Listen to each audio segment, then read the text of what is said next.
बिस्मिल्लाहिर्रहमानिर्रहीम। अस्सलाम वालेकुम।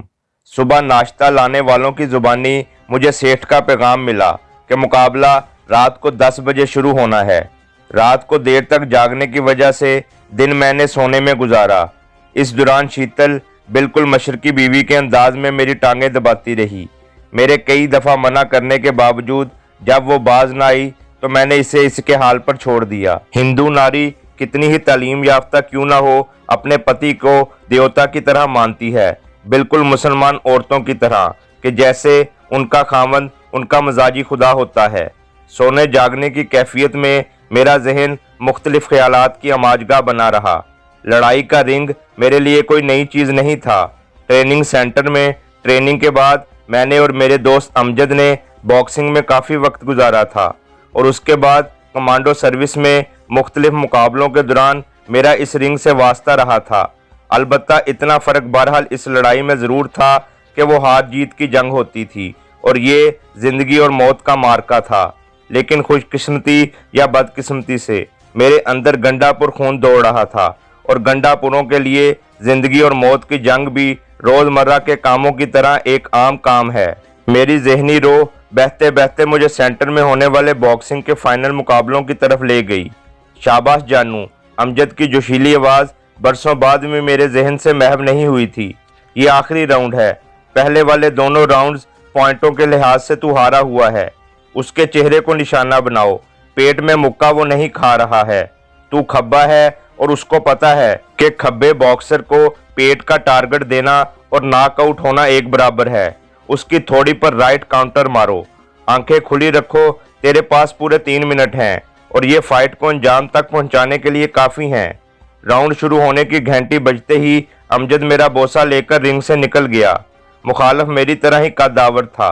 मुकाबला आखिरी चंद सेकंड्स तक भी पहले राउंड की तरह बरकरार रहा, लेकिन आखिरी चंद सेकंड्स में मुखालफ खिलाड़ी ने मेरा चिन्ह खाली देखकर अपना राइट मुक्का काउंटर पंच मारने के लिए घुमाया और इस दौरान वो अपने पेट के दिफा से 1 सेकंड के लिए गाफिल हो गया था। मैंने थोड़ा सा झुककर उसका काउंटर पंच हेड गार्ड पर रोका और अपना बायां मुक्का बिजली की सी तेजी से उसकी पसलियों के नीचे दे मारा। धब की आवाज़ के साथ उसके मुंह से एक तेज करा खारिज हुई और वो रिंग के सेंटर में लेट गया। वो नॉकआउट हो गया था क्योंकि 10 तक गिनती होने के बाद भी वो अपने पांव पर खड़ा ना हो सका। जियो जानू, मुझे अपने यार का पुरजोश नारा सुनाई दिया। आज मैं शिद्दत से उस यार की कमी महसूस कर रहा था। अमजद अभी तक उस पोस्ट पर मौजूद होगा। मेरे जहन में एक अमकानी सोच उभरी। जब तक रास्ते न खुल जाते उसका छुट्टी जाना मुश्किल था और वहाँ रास्ते फरवरी के आखिर में खुलते थे। अमजद की यादों से पीछा छुड़ाने के लिए मैंने घर वालों का सहारा लिया। सादिया और अदनान मुझे बहुत शिद्दत से याद आ रहे थे। जल्दी वापस आना। मेरे कानों में सादिया की शीरीं आवाज़ गूंजी। अगर छुट्टी ना मिले तो नाइट पास लेकर आ जाना। अब्बू किधर जा रहा है अम्मी? अदनान की तोतली आवाज़ मेरी समातों में आज भी जिंदा थी। मुझे महसूस हुआ कि मेरी पलकें भीगने लगी हैं। मैं जल्दी से उठ बैठा और शीतल से मुखातिब होकर पूछा, टाइम क्या हुआ है शीतल? 5 बजने वाले हैं। वो अपनी आंखों में गहरी सुर्खी लिए मुझे देखते हुए बोली। ये सुर्खी इस बात की गमाज थी कि वो कल रात से मुसलसल जाग रही थी। परेशान क्यों हो? मैंने पूछा। और अपनी आंखों को देखो, थोड़ी सी नींद ही ले लेती। जान, तुम शीशनाक से सुलह नहीं कर सकते? माजरत करने से तेरी शान में कौन सी कमी आ जाएगी? मेरी बात का जवाब देने के बजाय उसने अपनी रागनी अलापी। मिस शीतल, इससे बेहतर है मैं खुदकुशी कर लूं। तुम औरतें हमेशा बुज़दिली सिखाती हो, इसलिए हमारे गंडापुरों में लड़ाई झगड़े के बारे में औरतों से बिल्कुल मशवरा नहीं लिया जाता। ये कहकर मैं उसका जवाब सुने बगैर बाथरूम की सिमत बढ़ गया। अच्छी तरह नीम गर्म पानी से नहाकर मैं फ्रेश हो गया। जब कमरे में दाखिल हुआ तो शीतल मुझे घुटनों में सर दिए गहरी सोच में गर्क नजर आई। मैं उसके साथ बैठकर उसके बालों में उंगलियां फेरता हुआ बोला, पगली, मौत का एक दिन मुअय्यन है। तेरी गहरी सोचें इसे टाल नहीं सकती। जो रात कब्र में आनी है वो आकर रहेगी। फिर यूं परेशान होने का फ़ायदा? तो क्या करूं? खुशी से नाचना शुरू कर दूं? रोना या हंसना इंसान के अपने बस में नहीं होता। मैंने थोड़ी से पकड़कर उसका सर उठाया। उसकी झील जैसी गहरी आंखें एक लम्हे के लिए पानी से लबरेज नजर आईं और फिर छलक पड़ीं और वो मकनातीस की तरह मेरे साथ चिमट गई। उसका सर सहलाते हुए मैंने आहिस्ता से कहा, चंदा, क्या अपने जानू को तूने इतना मोम का पुतला समझ रखा है कि शीशनाग इस पर आसानी से काबू पा लेगा? तुम बस मेरे लिए दुआ करती रहो, बाकी देखती जाओ कि क्या होता है। जान, अगर तेरे बजाय मैं शीशनाग से बात कर लूं, उसकी सुई सुलह पर अटकी हुई थी। अगर दोबारा इस तरह कहा तो मुझसे बुरा कोई नहीं होगा। मेरा लहजा जरूरत से ज्यादा सख्त था। वो तो अब भी कोई नहीं है। आखिर हो क्या गया है तुम्हें? मैं चिढ़कर बोला, मुझसे तेरी जुदाई बर्दाश्त नहीं होगी, नहीं होगी। उसके आंसू मेरी कमीज भिगोने लगे। उसको दिलासा देने के बजाय मैंने खामोश रहना मुनासिब समझा। ना तो वो मेरी कोई बात सुन रही थी और ना ही कुछ समझने के लिए तैयार थी। वो मेरे लिए इतने मसाइल पैदा करेगी। अगर मैं इस बात से वाकिफ होता तो बम्बई पहुंचने के बाद चोरी छुपे उससे रुखसत हो गया होता। थोड़ी देर आंसू बहाने के बाद वो खामोशी से मुझसे अलहदा हुई और बाथरूम की जानिब बढ़ गई और थोड़ी देर बाद शावर लेकर वापस आ गई। खाने का कहूँ, वो नॉर्मल लहजे में बोली, हाँ अपने लिए कह दो, मैं सिर्फ चाय पीऊँगा, मुझे भी भूख नहीं है। कहकर उसने इंटरकॉम उठाया और चाय का बताने लगी। थोड़ी देर बाद ही चाय आ गई। उसके साथ हल्के फुल्के खाने के लवाजमात भी थे। तुम साथ चलना पसंद करोगी? चाय पीकर मैंने उससे पूछा। उसने कुछ बोले बगैर नफी में सर हिला दिया। क्यों? मेरी मर्जी, वो चंद लम्हे सोचकर बोली, तुम्हें चलना पड़ेगा। तुम्हारी मौजूदगी से मुझे तकवीयत मिलेगी। तेरे अलावा मेरा यहाँ है कौन? काश पूरी दुनिया में मेरे अलावा तेरा कोई और ना होता। उसने हसरत भरे लहजे में मुझे बद्दुआ दी। कभी अच्छे अल्फाज मुंह से नहीं निकले। मैं तप कर बोला, अच्छाई बुराई की तमीज़ मेरे पास नहीं रही। वो शर्मिंदा होते हुए बोली, अच्छा छोड़ो इस बात को। मैं इस मौजू से जान छुड़ाते हुए बोला, क्योंकि मुझे पता था कि वो ढिठाई से हाँकती रहेगी। मेरी फाइट देखने चलोगी या नहीं? अगर तेरी यही इच्छा है तो ज़रूर चलूंगी। शीतल, तुझे अपने पिताजी की याद नहीं आती? मैं उसका जहन बटाने की गर्ज से बोला, क्योंकि उस पर कनूतियत तारी थी और उसकी वजह से मेरा मूड भी अजीब सा हो रहा था। क्यों नहीं आती? वो एक गहरी सांस लेकर बोली, उसके अलावा मेरा दुनिया में है कौन? और वो सहेली जिससे मिलने के लिए जाते वक्त मैंने तुझे अगवा किया था। मैं आहिस्ता आहिस्ता इसे अपने ढाप पर लाते हुए बोला, हाँ रानी, वो तो मेरी बहुत प्यारी सहेली है। जल्द ही वो अपने कनौतीपन को भुलाकर अपनी सहेली रानी और दूसरी सहेलियों के वाकयात बड़े जोशो खरोश से सुना रही थी। इस तरह की गपशप में वक्त गुजरने का पता ही न चला। अचानक दरवाज़ा खुला और क्लैशनकोफों से मुसल्लह 5 अफराद अंदर दाखिल हुए। चलिए मिस्टर, 9 बजने वाले हैं और 10 बजे मुकाबला शुरू होगा। उनका सरगना सपाट लहजे में मुखातब हुआ। हाँ चलो, मैं इत्मीनान से उठता हुआ बोला। शीतल के मुंह पर छाई रौनक बेरौनकी में बदल गई थी। उसने खड़े होकर मजबूती से मेरा हाथ थाम लिया, जिसका मतलब था कि वो हर मुसीबत में मेरे साथ थी। उसके अंदाज से मुझे बहुत ज़्यादा तकवीयत पहुंची।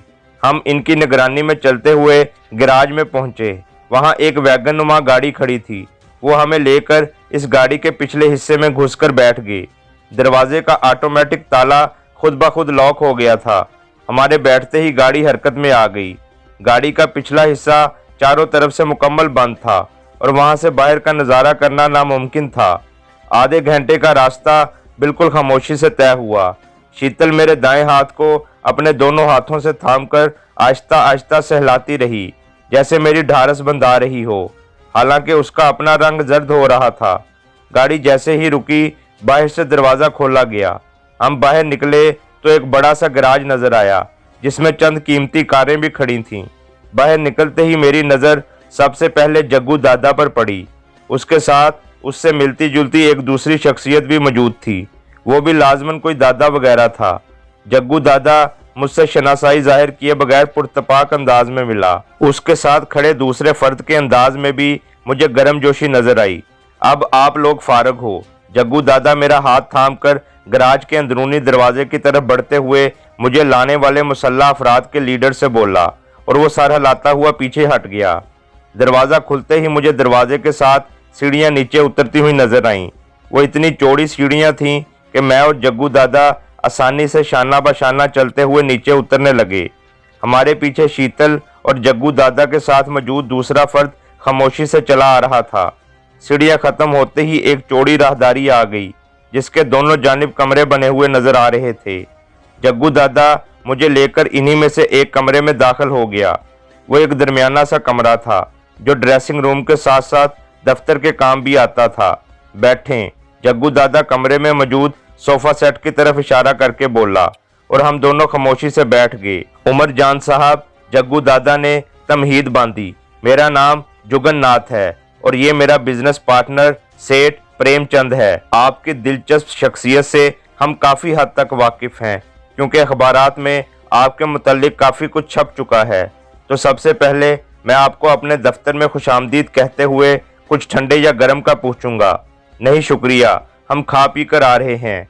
ओके, उसने इसरार नहीं किया और बोला, अभी मैं आपको इस लड़ाई के असूल ज़वाबित और दूसरी तफसीलात मुख्तसरन बताता हूँ। मुझे आप अपना बुकिंग मैनेजर या सेक्रेटरी समझें क्योंकि इस स्टेडियम में होने वाले टूर्नामेंट के अंदर शिरकत करने वाले हर लड़ाके का सेक्रेटरी या बुकिंग मैनेजर होता है। ये मुकाबले सरासर गैर कानूनी होते हैं और हुकूमत की लाइल्मी में लड़े जाते हैं। ये और बात है कि फाइटिंग हाल में सरकारी मुलाजमीन की एक बड़ी तादाद नज़र आती है। लड़ने वाले मुख्तलिफ फाइटर्स के हारने जीतने पर बड़ी तादाद में शराइत लगती हैं। इन शराइत के लिए रेस कोर्स की तरह इंतज़ामिया की तरफ से भी टिकट मिलते हैं और मुख्तलिफ अफराद आपस में भी शर्तें लगाते हैं। हर फाइट का सिर्फ एक ही राउंड होता है जिसके लिए टाइम की कोई हद मुकर्रर नहीं। किसी भी खिलाड़ी के बेहोश होने, मर जाने या लड़ाई से दस्तबरदारी के ऐलान के साथ फाइट इख्तिताम पजीर होती है। हर खिलाड़ी खाली हाथ लड़ते हुए अपने तमाम फनून बरूए कार ला सकता है। आप इसको मुख्तसरन फ्री स्टाइल कह सकते हैं। अलबत्ता किसी भी किस्म का हथियार लड़ाई में इस्तेमाल नहीं किया जा सकता। हर फाइट के इख्तिताम पर जीतने वाले खिलाड़ी को एक मुनासिब रकम इनाम में मिलती है। टूर्नामेंट जीतने वाले खुशनसीब को एक बहुत बड़ी रकम और किंग फाइटर का ताज पहनाया जाता है। वो एक लम्हे के लिए सांस लेने के लिए रुका और फिर गोया हुआ। आपके और शीशनाग के दरमियान होने वाली फाइट किंग फाइटर के इंतखाब से मुतल्लिक नहीं है क्योंकि शीशनाग एक दफ़ा ये टाइटल जीत चुका है और असूल के मुताबिक वो दोबारा इन मुकाबलों में हिस्सा नहीं ले सकता। इसी तरह आपको भी इन मुकाबलों से दिलचस्पी नहीं होगी। आप दोनों की लड़ाई से इस साल होने वाले मुकाबलों का इफ्तिताह किया जा रहा है और ऐसा सिर्फ सेठ रविंद्र नाथ के हुक्म से नहीं हुआ बल्कि अंडरवर्ल्ड के तमाम हलकों की ताईद इसे हासिल है। बहुत सारे वो लोग जिनके लिए आप एक अफसानवी हैसियत इख्तियार कर गए हैं इस लड़ाई को देखने के लिए बड़े जोशो खरोश का मुजाहरा कर रहे हैं। और तो और राह के चंद बड़े अफसरों ने भी इस लड़ाई को देखने की ख्वाहिश जाहिर की है और अब तमाशबीनों की तरह हाल में मौजूद हैं। ये इतला भी आपके लिए दिलचस्पी या फ़ख्र का बाइस होगी कि तुम दोनों पर लगने वाली शराइत का तनासुब 50-50 है। गोया तुम्हारी मनफी शोहरत के बावजूद इंडिया में तुम्हारे चाहने वाले बड़ी तादाद में मौजूद हैं। ये तो थीं वो अहम और ज़रूरी बातें जिनके बारे में आपको वाकफियत दिलाना ज़रूरी था। अब अगर आपके जहन में किसी किस्म का सवाल हो तो आप पूछ सकते हैं। नो थैंक्स, मैं मुख्तसरन बोला। अगर कोई सवाल नहीं तो आप ड्रेस तब्दील कर लें क्योंकि 9:45 हो चुके हैं और 10 बजे आपको हाल में होना चाहिए। जग्गू दादा ने दफ्तर के अंदर मौजूद एक छोटे से दरवाजे की तरफ इशारा करके कहा, वो ड्रेसिंग रूम है, आप अपनी पसंद का लिबास जेब तन कर सकते हैं, अलबत्ता पाँव में कोई चीज़ नहीं डालनी। और मैं सर हिलाता हुआ ड्रेसिंग रूम की तरफ बढ़ गया। वहाँ मुख्तलिफ किस्म के लिबास हैंगर्स में दीवारों के साथ लटकाए गए थे। किसी भी गेम के लिए लिबास के इंतखाब की बहुत अहमियत होती है और इस तरह की जिस्मानी लड़ाई के लिए हमेशा ऐसे लिबास की ज़रूरत पड़ती है जिसमें लड़ने वाला अपने हाथ पांव को आसानी से हरकत दे सके। हमारे इंस्ट्रक्टर सूबेदार मुराद साहब लिबास के इंतखाब पर बहुत ज़ोर देते थे।